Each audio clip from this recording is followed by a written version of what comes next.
Bonsoir à tous, voici les titres que nous allons développer dans cette édition. Nous sommes ici à l'ISAE pour évoquer un drone novateur et prometteur, tant pour ses applications civiles que militaires. Nous irons également au Festival de la télé à Luchon pour évoquer le personnel technique disponible en région pour les tournages. Et puis il y a un programme sportif chargé ce week-end avec le Stade Toulousain qui essaiera de chasser ses doutes ce soir face à l'USAP. Demain, le Toulouse Football Club essaiera de s'extirper du ventre mou. Ce sera face à Troyes. Une propulsion façon hélicoptère, une aile pour structure centrale et deux grosses roues, le tout dans un engin de 400 grammes. Le drone développé par l'ISAE est un concentré de technologie. Propulsion aérodynamique, pilote automatique. Il a mobilisé toutes les compétences de plusieurs promotions d'ingénieurs aéronautiques depuis le début des années 2000. À la base, on est parti du concept d'un avion en fait, qui est capable de voler à plat, et puis aussi de temps en temps qui est capable de se suspendre à ses hélices pour faire du vol stationnaire. C'est ça peut-être le caractère un peu novateur. On voulait introduire une structure de protection de l'aéronef qui puisse le prémunir donc des collisions, mais en même temps qui puisse servir à quelque chose. Donc par exemple rouler au sol, au plafond. Une polyvalence qui intéresse le militaire, mais également le domaine civil, actuellement en phase de développement chez Surveillcopter, une filiale de ADS.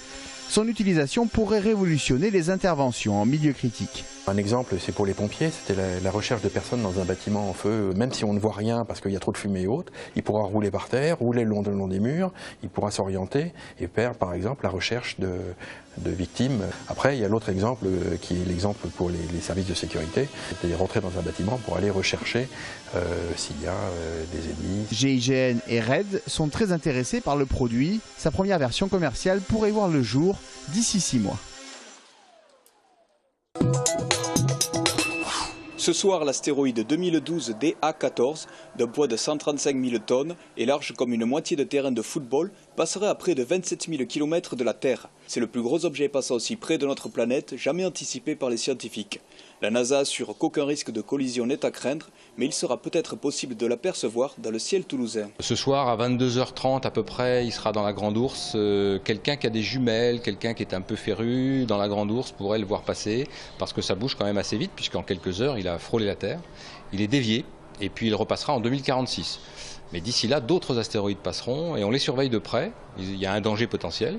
Et puis en même temps, c'est extrêmement intéressant de les connaître mieux, notamment parce que c'est toute l'origine de notre système solaire. Rendez-vous ce soir avec l'astéroïde 2012 DA14 à 22h30. Surprise aujourd'hui au Conseil général de Haute-Garonne avec l'élection d'un élu d'Europe Écologie Les Verts à la commission permanente. Suite au décès des conseillers généraux Marie-Christine Laforgue et Henri Dénard, une session extraordinaire s'est tenue dès la fin de la matinée pour procéder au renouvellement de la commission permanente, commission qui est chargée de la mise en œuvre des décisions de l'Assemblée entre deux séances plénières du Conseil général. Seul élu d'Europe Écologie Les Verts, Patrick Gimenat ne partait pas avec les faveurs des pronostics face à la liste commune du PC, PS, MRG. Dans ce scrutin à la proportionnelle, il a pourtant bénéficié du vote de deux élus de gauche. Pour Patrick Gimenat, cette élection constitue un séisme politique, une victoire face au PS qui exerce selon lui un pouvoir hégémonique. C'est le soulagement chez la TECOR Aéroservices. Grâce à l'offre de reprise effectuée, 96 des 146 postes d'entreprise pourront être sauvés. Les nouveaux propriétaires seront attendus la semaine prochaine. Malgré 50 licenciements économiques, le personnel pourra continuer le travail sereinement.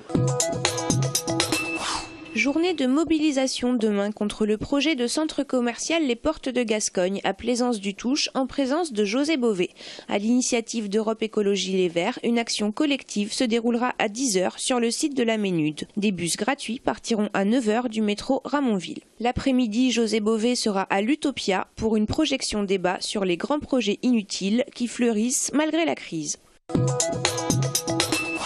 Lancement de la première tranche des projets d'aménagement du quartier de la Cartoucherie. La mise en forme de ce premier écoquartier toulousain a été un peu particulière. Elle est organisée autour de 10 lots et en concertation avec les habitants. Outre l'implantation de l'école régionale de santé et l'installation de Mixart Miris dans la halle 121, cette première étape prévoit la réalisation de 580 logements. Ça fait à peu près 80% de la surface qui est libre, ouverte. Ça ne veut pas dire qu'elle est ni privée, elle est publique pour 50% et 30% ouverte mais privée avec des limites claires, et 20% est construit proprement dit. Donc c'est ce qui fait que l'on monte un peu plus haut qu'à l'habitude, on voit sur des autres opérations, mais on ne monte pas haut sur des grandes longueurs, on monte haut sur des petites parties de bâtiments pour avoir plusieurs orientations. En l'occurrence, le plus haut atteindra le R+12. La dépollution en cours a impacté le calendrier. Le projet enregistre près de 4 mois de retard. On en est à près de 500 obus qui ont été trouvés. C'est quelque chose qui nous a amené à avoir un contentieux avec GIAT, puisque normalement ils nous ont vendu un terrain avec, je dirais, dépollution comprise, et on s'est aperçu que ce n'était pas abouti. Donc aujourd'hui, nous pensons d'ici fin mars avoir fini la dépollution, et donc c'était bien le lancement de la première tranche. Un terrain que la mairie estime avoir acheté trop cher, pour 28 millions d'euros au GIAT. Au final, le projet intégrera des bureaux et des commerces en vue de plus de mixité. Elle aurait eu 51 ans cette année, 2 ans et 1 jour après sa perte. La joggeuse de Bouloc, Patricia Bouchon, suscite encore de vives émotions. En sa mémoire, une nouvelle marche sera organisée demain 14 h au sein du village haut-garonnais. Son meurtrier, lui, reste toujours mystérieux. L'équipe de rugby de l'INSA en maillot blanc s'est qualifiée pour les demi-finales du championnat de France élite universitaire. C'est une grande première pour les futurs ingénieurs toulousains. Hier, ils ont dominé leurs homologues de l'université de Montpellier sur leur terrain, avenue de Rangueil. Score final 27-8, le résultat d'un investissement sportif croissant de cette école qui compte 80 sportifs de haut niveau, dont 18 rugbymen. Rugby, le Stade Toulousain aborde la 18e journée du top 14 face à l'USAP avec quelques doutes en tête. 3e du championnat suite à leur défaite à Agen le week-end dernier et diminué par l'absence de 8 internationaux. Les Rouges et Noirs chercheront avant tout à se rassurer face aux Perpignanais. Des raisons existent d'aborder avec confiance ce rendez-vous face aux Catalans. L'USAP n'a plus battu Toulouse à Ernest-Vallon depuis 31 ans et le Stade reste invaincu à domicile depuis 3 ans. Stade Toulousain-Perpignan, coup d'envoi ce soir à 20h50. A noter également que cette rencontre marquera la 1000e de Guinoves sous le maillot rouge et noir, une longévité exceptionnelle pour cet homme qui symbolise la réussite rugbystique toulousaine. Football, le TFC de son côté reste sur 2 défaites consécutives en championnat contre Rennes et Paris. Si les Violets ne veulent pas s'endormir à la 12e place de la Ligue 1, l'occasion est toute trouvée face à 3, 19e du classement. Objectif, retrouver le chemin défilé et soigner l'assise défensive pour s'offrir une fin de saison à enjeu. TFC 3, 25e journée de Ligue 1, début du match samedi dès 20 h au Stadium. Le festival de Luchon, côté star, mais aussi côté technique. Intéressons-nous au tournage en région avec des techniciens locaux. C'est grâce à leur concours que les productions parisiennes descendent en Midi-Pyrénées. Globalement, les productions, j'ai l'impression, ont envie de sortir de Paris. Pour des raisons économiques, le coût à Paris quand même devient excessif, de tranquillité. C'est vrai qu'ici, quand vous êtes ici, que vous tournez ici, vous n'avez pas les problèmes de transport, etc., etc. Donc vers les régions, ils cherchent. Donc c'est à nous de leur dire notre région, pourquoi pas elle plutôt qu'une autre. Voilà. L'école supérieure d'audiovisuel de Toulouse, l'ESAV, est aussi présente au festival.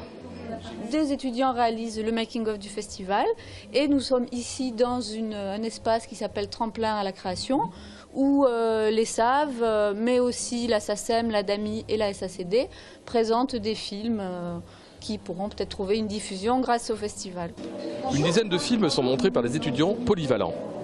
C'est vrai que c'est une école de réalisateurs, dans le sens que tout le monde pratique tout, à tous les postes, mais en même temps, dans toutes les spécialités, on peut faire des films, c'est pas bloqué, comme dans d'autres écoles, publiques ou privées, dans lesquelles alors on est en réalisation, on fait des films, on est en image, on n'en fait pas, quoi. Les jeunes gens, aujourd'hui en études, participeront peut-être, d'ici quelques années, à la compétition officielle.